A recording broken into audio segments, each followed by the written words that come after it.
Hello everyone, welcome back to my channel Learning English. आज हामी सिक्नेछौँ I लगाएर बनाउन सकिने वाक्यांशहरूको बारेमा। भिडियोलाई अन्तिमसम्म हेर्नुहोला। च्यानललाई सब्स्क्राइब पनि गर्नुहोला है त। सुरु गरौँ। Let's start. मको अर्थ हुन्छ आई। एमलाई चाहिँ हु अथवा छु भनिन्छ। आई एम को अर्थ म हो अथवा म छु। यदि तपाईलाई कसैले सोध्यो हाउ आर यु भनेर कसैले सोध्यो भने जनरल रूपमा तपाईहरूले एन्सर दिनुहुन्छ म ठीक छु। I am fine. म ठीक छु। I am fine. म राम्रो छु भनेर यदि भन्नु पर्यो भने आई एम गुड। म राम्रो छु भन्नु पर्यो भने आई एम गुड। यदि मैले म फर्के भन्नु पर्यो भने मैले भन्ने छु I am back. I am fine. म ठीक छु। I am fine. म ठीक छु। त्यस्तै अरूहरू पनि बनाउन सकिन्छ। यदि म चिन्तित छु कुनै कुरा लिएर तपाईँ चिन्तित हुनुहुन्छ भने आई एम वरिड।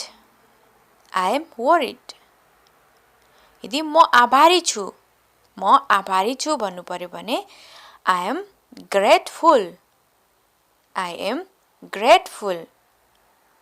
म कोसिस गरिरहेको छु भनेर यदि भन्नु पर्यो भने आई एम ट्राइङ भनेको कोसिस गर्दै। म थाकेको छु भन्नुलाई tired. I am tired. I am worried. म चिन्तित छु। I am grateful. म आभारी छु। I am trying. म कोसिस गर्दैछु। I am tired. म थाकेको छु। थुप्रै सेन्टेन्सहरू चाहिँ बनाउन सकिन्छ। जस्तै म आउँदैछु भनेर यदि भन्नु पर्यो भने अथवा म आइरहेको छु आई एम कमिङ। म आउँदैछु वा आइरहेको छु। म यहाँ छु भनेर भन्नु पर्यो भने आई एम हियर। तिमी कहाँ छौ भनेर कसैले सोध्यो भने आई एम हियर। म यहाँ छु। म हेरिरहेको छु। यदि बोल्नु छ म हेरिरहेको छ। इङ्ग्लिसमा आई एम लुकिङ। म मजाक गरिरहेको छु भनेर यदि बोल्नु पर्यो भने I am joking. I am coming. म आउँदैछु। I am here. म यहाँ छु। I am looking. म हेरिरहेको छु। I am joking. म मजाक गरिरहेको छु। भन्न चाहिँ तपाईँहरूले यस्ता थुप्रै सेन्टेन्सहरू चाहिँ आई एम लगाएर बनाउन सक्नुहुन्छ। त्यस्तै यदि म सोचिरहेको छु भनेर भन्नु पर्यो भने आई एम थिङ्किङ। कुनै कुरालाई लिएर तपाईँले सोचिरहनु भएको छ र बोल्छौ म सोचिरहेको छु भनेर भन्नु पर्यो भने आई एम थिङ्किङ। यदि कुनै काम गरिरहनु भएको छ भने आई एम डुइङ। म गरिरहेको छु। I am doing. म गरिरहेको छु। I am doing. म दयालु छु भनेर बोल्नु पर्यो भने आई एम काइन्ड। म दयालु छु। मलाई गर्व छ भन्नु पर्यो भने आई एम प्राउड। मलाई गर्व छ। I am proud. वा त तिमीप्रति मलाई गर्व छ भन्नु पर्यो भने I am proud of you. अर्को छ आईसँग वाज लगाएपछि थिएँ। म थिएँ। I was. वाज भनेको थिएँ। I was. म थिएँ। यदि बोल्नु छ तपाईँलाई म व्यस्त थिएँ आई वाज बिजी। म व्यस्त थिएँ आई वाज बिजी।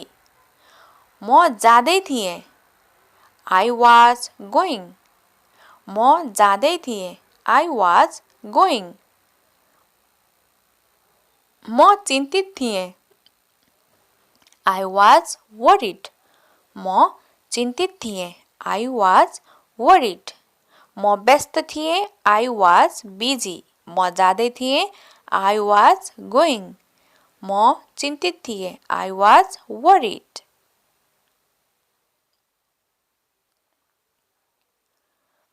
जस्तै I have. I have को अर्थ हुन्छ मसँग छ. I have को अर्थ हुन्छ मसँग छ. कुनै चिज तपाईसँग छ भनेर चाहिँ यदि भन्नु पर्यो भने I have को प्रयोग गरिन्छ. जस्तै मसँग एउटा किताब छ. I have a book. मसँग एउटा किताब छ. I have a book. मसँग एउटा प्रश्न छ भनेर भन्नु पर्यो भने I have a question. I have a question. मसँग एउटा प्रश्न छ. I have a question. मसँग एउटा किताब छ. I have a book. मसँग एउटा प्रश्न छ. I have a question. यस्तै अर्को छ we. We भनेको हामी. are भनेको हौ अथवा छौं. We are. हामी हौ अथवा हामी छौं भन्ने जस्ता वर्डहरु बनाउनको सेन्टेन्स बनाउनको लागि चाहिँ प्रयोग गरिन्छ. जस्तै हामी साथी हौ. हामी साथी हौ भनेर यदि बोल्नु पर्यो भने we are friends. We are friends. हामी ठीक छौं. हामी ठीक छौं भनेर बोल्नु पर्यो भने we are fine. We are fine. हामी गरिरहेका छौं. We are doing. हामी गरिरहेका छौं.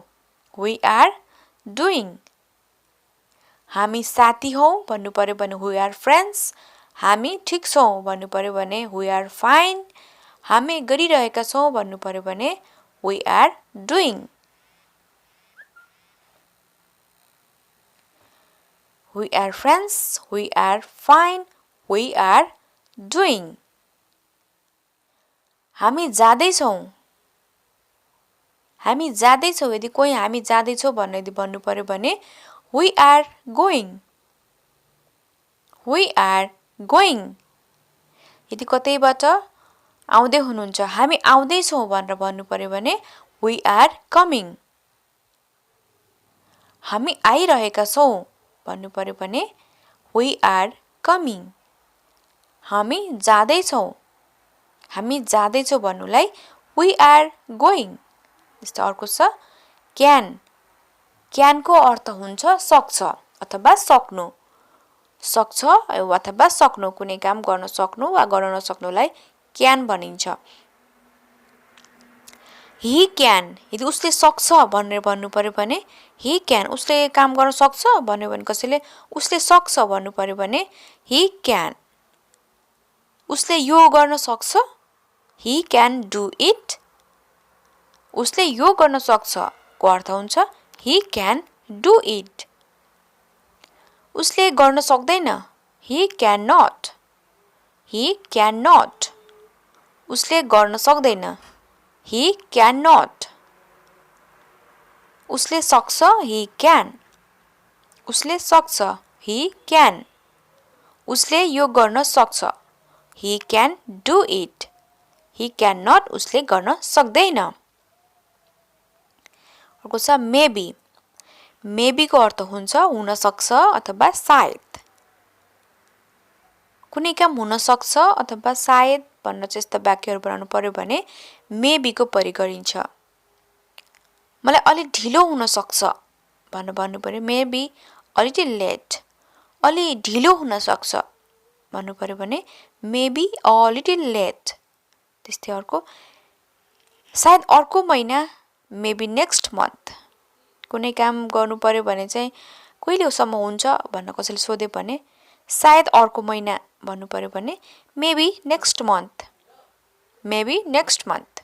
अर्को छ maybe next time. सायद अर्को पटकमा हुन्छ कि भन्ने जस्तो कुरा गर्दाखेरि चाहिँ भन्नु पर्यो भने maybe next time. सायद अर्को पटक. Maybe a little late. अलि ढिलो हुन सक्छ. Maybe next month. सायद अर्को महिना. मेबी नेक्स्ट टाइम, सायद अर्को पटक। अर्को छ सुड बी। सुड बी को अर्थ हुन्छ हुनुपर्छ। कुनै कुरा हुनुपर्छ भनेर यदि बनाउनु पर्यो भने सुड बी। ठिक हुनुपर्छ, सुड बी फाइन।